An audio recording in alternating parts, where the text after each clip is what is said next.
today I'm dealing with class 10 chemistry, chapter 2, acids, bases and salts. One of the topic in this chapter is more about common salt. In this portion, we mainly discuss about some commercially useful substance which is obtained from common salt. You all know about common salt or table salt, which is added with our food items to make it tastier. If you didn't add common salt with this food, what happens? It becomes tasteless and we can't eat it. So this common salt is an active ingredient in our food items.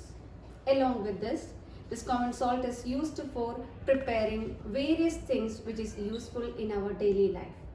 So compared to any other salt, this common salt has an important role in our daily life. It is mainly obtained from seawater. By the evaporation of seawater, we get it. Then solid form of this common salt is also found in various parts of world. Then this common salt is obtained from seawater and from solid form. Solid form also available. Do you know the chemical name of common salt? It is sodium chloride. Its chemical formula is NaCl. As I mentioned earlier, this common salt is used for the preparation of some industrially useful substances like sodium hydroxide, bleaching powder, baking soda, washing soda, etc.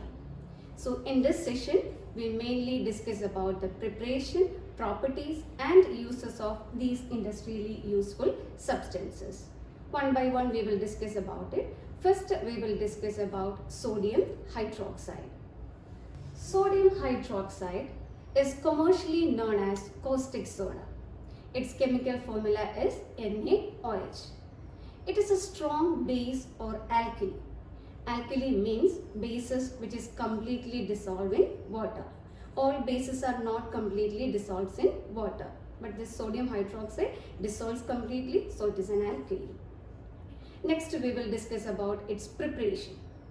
The sodium hydroxide is prepared by the electrolysis of sodium chloride solution. Electrolysis means passing electricity through the liquid. So when electricity is passed through sodium chloride solution, it decomposes and it produces sodium hydroxide. Along with the sodium hydroxide, two more products we get, that is hydrogen gas and the chlorine gas. So when you do this electrolysis of sodium chloride, which is also known as brine, sodium chloride solution is also called a brine. So when you do this electrolysis process, in total we get three products: sodium hydroxide, hydrogen gas and the chlorine gas. Because of the formation of these products, this electrolysis process is also called the chloralkali process. Chlor for chlorine and alkali for sodium hydroxide. So we can conclude that by electrolysis of sodium chloride solution or brine or by chloralkali process, we get three industrially useful substances, that is sodium hydroxide, hydrogen gas and chlorine gas. Next we will discuss about this electrolysis process in detail by using a diagram. This is the diagram for electrolysis. For electrolysis process, you all know that we need conductors or electrodes. Usually these electrodes are metal rods or metal plates. And these electrodes are connected to the positive and negative terminals of the battery. Electrode which is connected to the positive terminal of the battery is called the anode. And the electrode which is connected to the negative terminal of the battery is called the cathode. So anode is the positive electrode and cathode is the negative electrode. Then these two electrodes are separated by a membrane. This is the membrane. This membrane is a polymer material and it allows only some special particles to pass through it. So it divides these two electrodes as two compartments, anode compartment and cathode compartment. Then Sodium chloride solution, that is concentrated brine means concentrated solution of sodium chloride, is pumped into the anode compartment as electrolyte. Then water is pumped into cathode compartment. In sodium chloride solution, the sodium chloride particles exist as ions or charged particles, because when the sodium chloride dissolves in water, it splits and forms Na plus and Cl minus. Likewise, water splits as H plus and OH minus. When the circuit is complete, these ions will move towards the respective electrode. That means ions will move towards oppositely charged electrode. This negatively charged chloride ions will move towards the anode. And when it moves towards anode, this chloride ions gives its one electron to anode. And when it gives one electron to anode, it becomes chlorine atom. And that electrons will move through this circuit and reaches to cathode. Then slowly this cathode becomes electron rich. Then if you take again this anode, from anode this chlorine atoms are produced. Then these chlorine atoms combine together and forms chlorine molecules. Chlorine usually forms diatomic molecules, means two chlorine atoms combine together and forms chlorine molecules. Because in atomic state, chlorine has less stability. That is why it combines with another chlorine atom and forms chlorine molecule. Look at the reaction happens at anode. At anode, that is the positive electrode, chloride ion give electron. Then two chloride ions gives minus sign, indicates that it loses or it gives electron, two electron, and forms chlorine molecule. So this is the reaction happens at anode. Chloride ions gives electron and forms chlorine molecules. So at the anode, chlorine gas is evolved. Next we will go to cathode compartment. There are also two ions, H plus and OH minus. These H plus ions will move towards cathode, that is the negative electron. Then these H plus ions gain electron from cathode and forms hydrogen atoms. As chlorine, hydrogen also forms diatomic molecules. So hydrogen gas is evolved at the cathode. Look at the reaction happens at the cathode. At cathode, that means the negative electrode, H plus gain electron, hydrogen ions gain electron. 2H plus 2 electron, this plus sign indicates hydrogen ions gain electron and forms hydrogen molecules. Then hydrogen gas is evolved at the cathode. Na plus ions and OH minus ions. This Na plus ions or sodium ions from the anode compartment, it moves through this membrane and reaches to cathode compartment. Then it combines with OH minus present there. Then Na plus combines with OH minus forms sodium hydroxide. So at the anode, chlorine gas is evolved, and at the cathode, hydrogen gas is evolved, and sodium hydroxide solution is formed near to the cathode. So these are the main three products. Then you look at the overall reaction. 2 NaCl plus 2 H2O gives 2 NaOH plus Cl2 plus H2. So we can conclude that by electrolysis of sodium chloride solution or electrolysis of brine or chloralkali process, we get three industrially useful substances. They are sodium hydroxide, hydrogen gas and chlorine gas. Next we will discuss about the uses of these chloralkali products. You know the products hydrogen, chlorine and sodium hydroxide. These products have individual uses. And if you combine any two products, we will get another new product which has various uses. One by one we will discuss about the uses. First, hydrogen gas. It is directly used as fuels and for preparing margarine. Margarine means butter which is obtained from animal fat or vegetable oil. Then it is used for preparing ammonia for fertilizers. The next chlorine, it is mainly used for water treatment and it is used for preparing PVC. PVC means polyvinyl chloride. It is mainly used for making pipes. Then it is also used for making CFCs and pesticides. CFC means chlorofluorocarbon. Then another product is sodium hydroxide. It is used for preparing soaps and detergents and it is used for degreasing metals and in paper making also it is used. Then next we see the combined products. If we combine hydrogen gas with chlorine, we will get hydrochloric acid. This hydrochloric acid has various uses. Some of them are, it is used for cleaning steel and it is used for preparing ammonium chloride and it is used in medicines and cosmetics.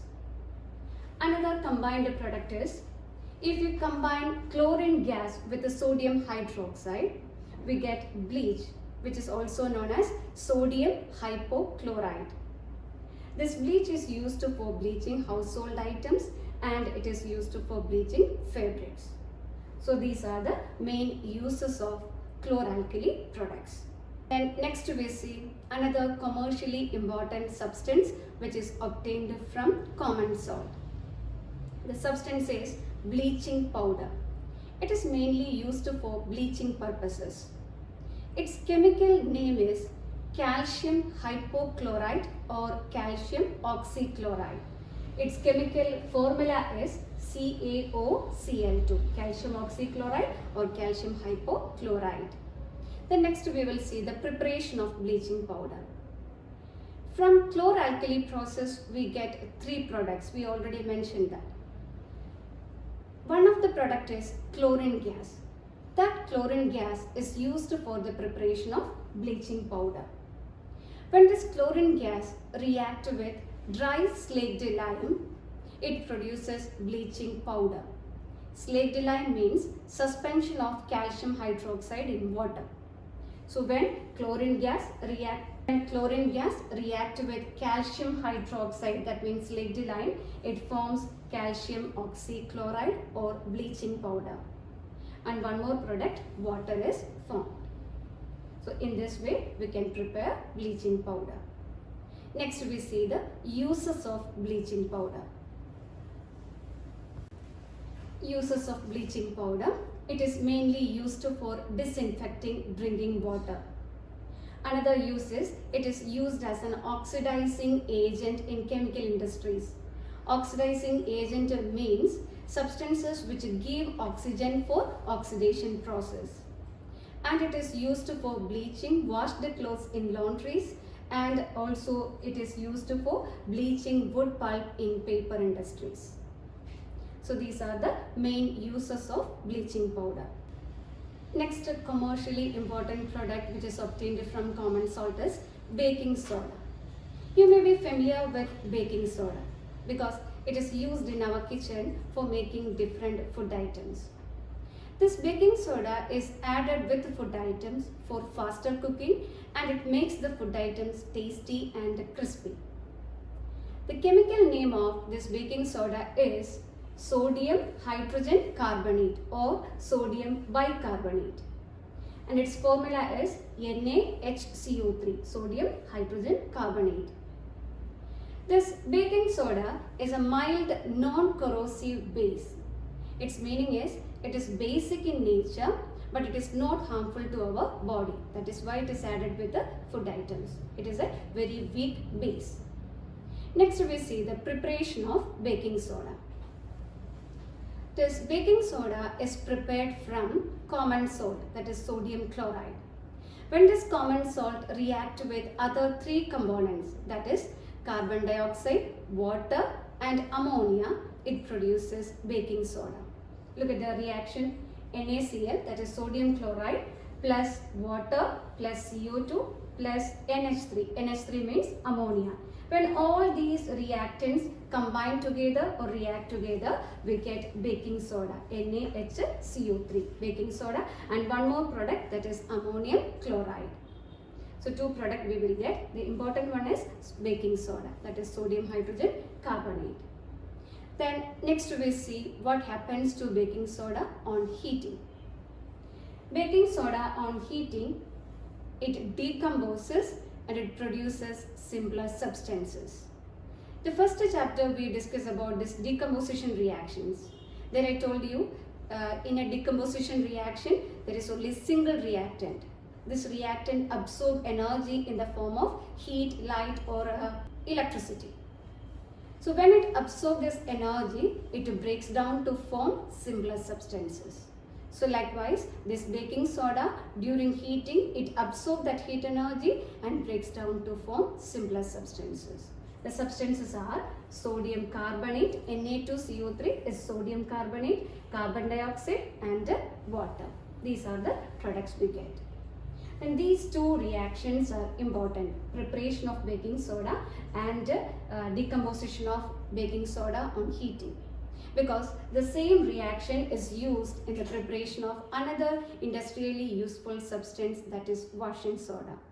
There also we will mention these reactions. So it is useful for baking soda and for washing soda.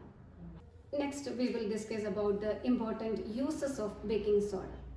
It is mainly used for preparing baking powder. Baking powder means it's a mixture of baking soda and a mild acid like tartaric acid. So when these two substances mix together, that mixture is called baking powder. During the preparation of some food items, especially for cakes, this baking powder is preferred instead of baking soda. The reason is, during heating, this baking soda decomposes and forms sodium carbonate. We already discussed that reaction. Baking soda on heating, it decomposes and produces sodium carbonate. This sodium carbonate is a basic substance. So basic substances usually give bitter taste to the food items. So when this baking soda on heating, it produces sodium carbonate, and this sodium carbonate gives a slight bitter taste to the food items. But if you use baking powder, there is a presence of acid. That acid will neutralize the excess base. So there is no chance of bitter taste. So that is why this baking powder is preferred instead of baking soda in some situations. Then next we see what happens to baking powder on heating or mixing with the water. The reaction is NaHCO3 plus H plus. NaHCO3 means baking soda plus H plus. This H plus comes from the mild acid. This is baking powder, baking soda and a mild acid. These two components, during heating, these two components react together and forms carbon dioxide, water and sodium salt of the acid. If you take tartaric acid here, you will get sodium tartarate as the salt. So whatever the acid, you will get the corresponding salt. So anyway, we get three products, carbon dioxide, water and sodium salt of the acid. In these products, evolution of carbon dioxide is important because this carbon dioxide gas bubbles makes the food items to rise up and it makes the food items soft and spongy. Then next we see the another use of baking soda, that is it is used in antacids. When you feel acidity or indigestion, we take medicines. These medicines are called antacids. These antacids contain baking soda, which is basic or alkaline in nature. So these bases will neutralize the excess acid present in our stomach. Because of that neutralization reaction, we get relief. After some time, we will get relief. So this baking soda is an active ingredient in antacids. Another use of baking soda is it is used in soda acid fire extinguishers. Fire extinguishers usually release carbon dioxide. In soda acid fire extinguishers, they use baking soda and sulfuric acid. When these two components react together, it produces carbon dioxide gas, and that carbon dioxide is used for extinguishing fire. So we can conclude that the different uses of baking soda is, first one, it is used for the preparation of baking powder. Baking powder means it's a mixture of baking soda and a mild acid. During heating, this baking powder produces carbon dioxide, and that carbon dioxide is the responsible component for the soft and spongy appearance of food items. Then next use is, it is used in antacids. As an active ingredient in antacids it is used. Then next use is, it is used in soda acid fire extinguishers. For extinguishing fire also it is used. Next commercially useful substance which is obtained from common salt is washing soda. This washing soda is mainly used for cleaning purposes. Its chemical name is sodium carbonate decahydrate. Deca means 10, hydrate means 10 molecules of water. Its chemical formula is Na2CO3.10H2. Then next we will discuss about its preparation. When we discuss about baking soda, I told you two reactions are important, that is preparation of baking soda and heating of baking soda. That same reactions used in the preparation of washing soda also. The reactions are sodium chloride react with water, carbon dioxide and ammonia forms baking soda. This baking soda, on heating, it decomposes and it produces sodium carbonate.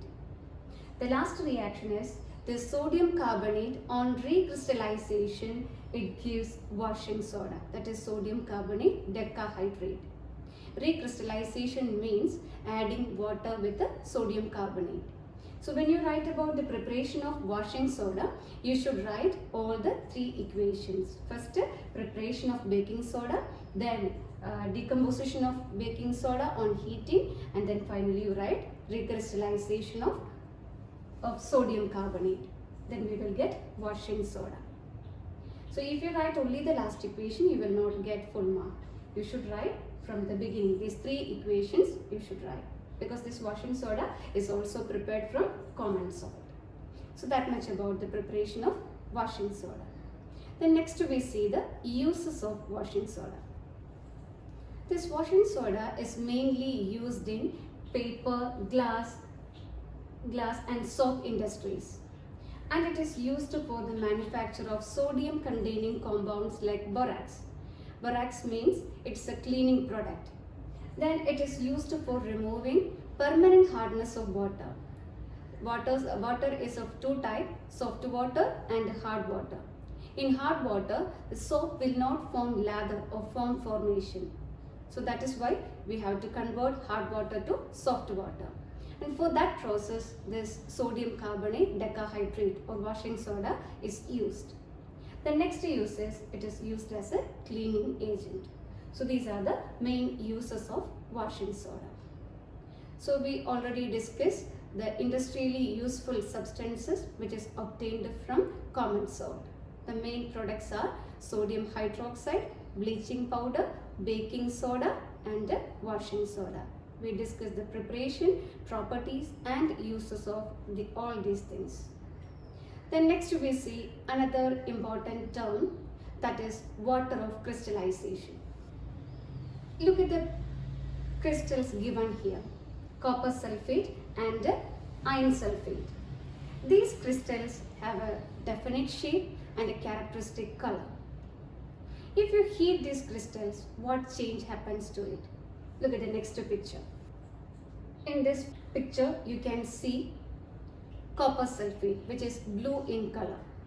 And this copper sulfate is allowed for heating. Then during heating, this copper sulfate slowly changes its color. Finally, it becomes colorless. So there is a reason for this color change. Copper sulfate, during heating, it loses its color. There is a reason for that. The reason is, this copper sulfate contain a fixed number of water molecules in it. When we heat it, these water molecules get evaporated. That is why it loses its color. So these fixed number of water molecules present in each formula unit of a salt is called water of crystallization. Water of crystallization means it's a fixed number of water molecules present in one formula unit of a salt. Look at the examples given. Copper sulfate pentahydrate CuSO4.5H2. Its meaning is each formula unit of copper sulfate is bonded with the 5 molecules of water, or it shares with the 5 molecules of water. Likewise, sodium carbonate decahydrate, that is washing soda, Na2CO3.10H2. Each formula unit of sodium carbonate shares with the 10 molecules of water. Another example, iron sulfate heptahydrate. Each ferrous sulfate formula unit shares with the 7 molecules of water. So these number of water molecules, 5, 10, 7, these numbers are fixed. So this fixed number of water molecules present in crystals are called water of crystallization. The speciality of this water of crystallization is it gives crystalline nature to the substance and it gives color and shape to the crystals. So when we heat the crystals, it loses that water molecule or water of crystallization and loses its color and shape. So that happens in the case of copper sulfate. Copper sulfate loses its color. That means during heating, it loses its water of crystallization. That is why it loses its color. Then you look at the equation. Copper sulfate pentahydrate, on heating, it loses its water of crystallization. That means 5 molecules of water, and it forms copper sulfate, which is a colorless one. This copper sulfate is called anhydrous copper sulfate. Anhydrous means copper sulfate without any water molecule. So copper sulfate pentahydrate, on heating, it loses water of crystallization and forms anhydrous copper sulfate, which is colorless. And the interesting thing is, it is a reversible reaction. That means if you add water with this anhydrous copper sulfate, it will regain its original color. This is the picture for copper sulfate pentahydrate and anhydrous copper sulfate. When we add water with the anhydrous form, it slowly changes to blue color. So anhydrous form, when it add water with it, then it will regain its original color. Look at the next equation. Copper sulfate, anhydrous copper sulfate is added with the 5 molecules of water and forms copper sulfate pentahydrate. It is a reversible reaction. So we can conclude that water of crystallization means it is a fixed number of water molecules present in each formula unit of a salt. If the crystal contains water of crystallization, it has definite shape and a characteristic color. When we heat it, it loses that water of crystallization and loses its color also. And if we add water with the anhydrous form, then it will regain its original color and shape. So that much about water of crystallization. Then next we will discuss about plaster of Paris, which is a substance containing water of crystallization. Its chemical name is calcium sulfate hemihydrate and its chemical formula is CaSO4.12H2O. This half H2O means, you know that water molecules cannot exist as a half one. So its meaning is 2 calcium sulfate share 1 molecule of water. So normally 1 calcium sulfate will share with the half portion of the water molecule. So that is why its chemical formula is like this, CaSO4.12H2. It is actually 2 CaSO4.1H2. Then next we will discuss about its preparation. This plaster of Paris is prepared from gypsum. Gypsum is also a substance containing water of crystallization. Its chemical name is calcium sulfate dihydrate and its chemical formula is CaSO4.2H2O. Calcium sulfate share 2 molecules of water. When this gypsum is heated to 373 Kelvin, it loses its water of crystallization and forms plaster of Paris. Look at the reaction. Calcium sulfate dihydrate, that means gypsum, on heating at 373 Kelvin, it loses 1.5 water molecules and forms CaSO4 dot half H2, that is plaster of Paris. This reaction is also reversible one. That means if you add water with this plaster of Paris, it will change into gypsum, which is a hard solid mass.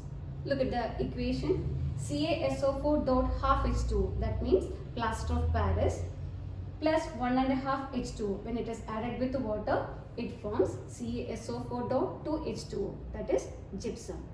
So when plaster of Paris is added with water, it forms gypsum. So that is why, because of this reaction, it says that plaster of Paris should keep in moisture-proof containers, because when it's come in contact with water, it will form gypsum. Okay, that much about plaster of Paris. Then next we will see the uses of plaster of Paris. This plaster of Paris is used for making toys, decorative items, and it is used for smoothing surfaces, and it is mainly used by doctors to support fractured bones in correct position. Then the various other uses also there. Then in this topic we mainly discuss about plaster of Paris, that is calcium sulfate hemihydrate. It is obtained by the heating of gypsum. When we add water with the plaster of Paris, we get gypsum back, and it has various uses. Then one question for you. This calcium sulfate hemihydrate is called plaster of Paris. How it got the name plaster of Paris? You should find out it. Along with that, you should study the chemical reactions related with the preparation, properties and uses of that industrially useful substance which is obtained from common salt. Okay, thank you.